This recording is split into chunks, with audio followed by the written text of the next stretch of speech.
नमस्कार। आज हम एक बहुत ही दिलचस्प सफर पर निकलने वाले हैं। हम बात करेंगे शिव सूत्रों की और उन्हें समझेंगे दार्शनिक ओशो के नजरिए से। ये एक ऐसी यात्रा है जो हमें सच को खोजने के दो बिल्कुल अलग, एकदम ऑपोजिट रास्तों से मिलवाती है। तो चलिए एक बुनियादी सवाल से शुरू करते हैं। एक ऐसा सवाल जिसने सदियों से सबको सोचने पर मजबूर किया है। आखिर जीवन का परम सत्य एंड अल्टीमेट ट्रूथ, उसे कैसे पाया जाए?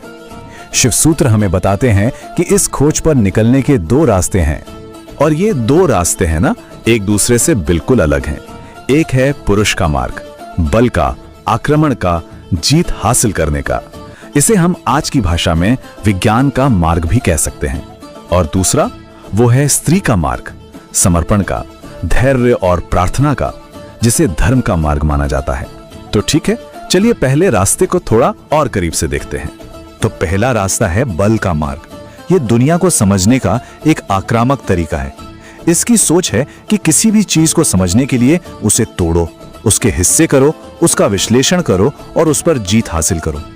ये तरीका अगर आप देखें तो मॉडर्न साइंस के काम करने के तरीके से कितना मिलता जुलता है ना? इस रास्ते के तरीके एकदम सीधे हैं। एनालिसिस करो, डाइसेक्शन करो और कॉन्कर करो। मतलब चीजों को उनके छोटे से छोटे हिस्सों में तोड़ दो ताकि समझ आए कि वो काम कैसे करती हैं। लेकिन यहाँ एक बड़ा सवाल उठता है, क्या इस तोड़ने फोड़ने की प्रक्रिया में कुछ बहुत कीमती खो तो नहीं जाता?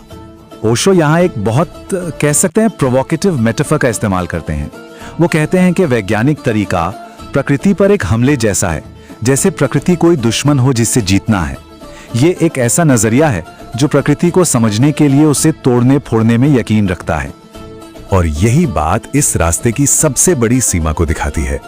सोचिए, अगर आप एक फूल को समझने के लिए उसे तोड़ दें, उसकी पंखुड़ियां अलग कर दें, तो आपको उसके केमिकल्स तो मिल जाएंगे, है ना? पर वो चीज जो उसे एक फूल बनाती थी, उसकी खूबसूरती, उसकी आत्मा, वो तो हमेशा के लिए खत्म हो गई। ये रास्ता फिजिकल बॉडी पर तो कब्जा कर सकता है, पर सोल तक नहीं पहुंच पाता। तो चलिए अब उस दूसरे रास्ते पर चलते हैं, समर्पण का मार्ग। ये बिल्कुल अलग माइंडसेट की मांग करता है। यहाँ अग्रेसिव नहीं होना है, रिसेप्टिव होना है, एनालिसिस नहीं करना है, एक्सपीरियंस करना है।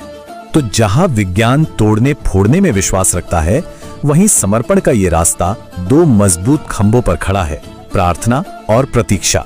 और देखिए, प्रार्थना का मतलब यहाँ अहंकारी डिमांड नहीं है, ये तो एक विनम्र निवेदन है।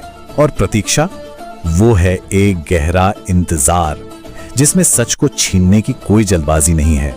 इसे समझने का एक और बहुत अच्छा तरीका है। सोचिए, क्या कोई कविता को एक मैथ प्रॉब्लम की तरह सॉल्व करने की कोशिश करता है? नहीं, कविता का तो मजा लिया जाता है, उसे महसूस किया जाता है और उसका मतलब धीरे धीरे खुद ब खुद सामने आता है। बस यही फर्क है इंटेलेक्चुअल एनालिसिस और दिल से किए गए अनुभव में। तो अब आते हैं मुद्दे पर। शिव सूत्र हमें जानने के इस ऑल्टरनेटिव तरीके के लिए कुछ फंडामेंटल प्रिंसिपल्स देते हैं। तो चलिए सीधे इन सूत्रों में उतरते हैं और देखते हैं कि वो हमें क्या सिखाते हैं। पहला सूत्र है चैतन्यम आत्मा, जिसका मतलब है कॉन्शियसनेस ही असली मैं है। सोच कर देखिए, इस दुनिया में हमारा अपना क्या है? पैसा, रिश्ते, यहां तक कि ये शरीर भी। मौत सब कुछ छीन लेगी, लेकिन एक चीज है जो बच जाएगी, और वो है हमारी चेतना। वही हमारा सच्चा स्वरूप है। दूसरा सूत्र थोड़ा उल्टा लग सकता है। ये कहता है ज्ञानम बंधा, यानी ज्ञान ही बंधन है ना? अजीब बात। पर यहां बात उस ज्ञान की हो रही है जो हमने खुद अनुभव नहीं किया, जो बस किताबों से या दूसरों से उधार लिया है। ये उधार का ज्ञान असल में सीधे अनुभव के रास्ते में एक रुकावट बन सकता है। हम जो जानते हैं उसी के कैडी बन जाते हैं। और अब हम एक ऐसी जगह पहुंचते हैं जहां ये सारे विचार एक साथ आकर मिलते हैं। समर्पण का रास्ता पैसिव नहीं है जैसा कि लग सकता है, बिल्कुल नहीं, बल्कि इसके लिए तो सबसे बड़े एफर्ट की जरूरत होती है। एक ऐसा एफर्ट जो अपने आप में एक बहुत पावरफुल एक्शन है। तीसरा सूत्र है उद्यमो भैरव। इसका मतलब है कि जब हमारी आध्यात्मिक खोज में हमारा एफर्ट टोटल हो जाता है, जब हम अपनी पूरी की पूरी शक्ति उसमें झोंक देते हैं, तो वो एफर्ट ही भगवान बन जाता है। यहाँ खोजने वाले और जिसे खोजा जा रहा है उसके बीच का फासला ही मिट जाता है। ये पैसिव इंतजार नहीं, बल्कि एक इंटेंस फोकस्ड एक्शन है। इसे ऐसे समझिए, जब कोई इंसान अपनी सारी ऊर्जा मतलब 100% बिना कुछ बचाए किसी भी काम में पूरी तरह डूब कर लगाता है तो उसके अंदर का एनर्जी साइकिल पूरा हो जाता है।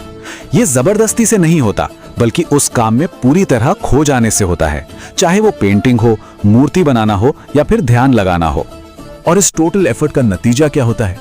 जब ये एनर्जी साइकिल पूरा होता है तो हमारी जो अपनी बनाई हुई भ्रम की दुनिया है, जिसे हम संसार कहते हैं, वो घुल जाती है, वो डिसॉल्व हो जाती है, और जो बचता है वो है रियलिटी। अपने सबसे शुद्ध रूप में भ्रम का पर्दा हट जाता है। तो आखिर में ये पूरी बातचीत हमें एक बहुत गहरे सवाल पर लाकर छोड़ देती है। अगर टोटल एफर्ट ही परमात्मा तक पहुंचने का रास्ता है, तो वो कौन सा महान प्रयास है जो हमारी जिंदगी को डिफाइन करता है? हम अपनी पूरी ऊर्जा कहां लगा रहे हैं? बल के रास्ते पर या समर्पण के रास्ते पर?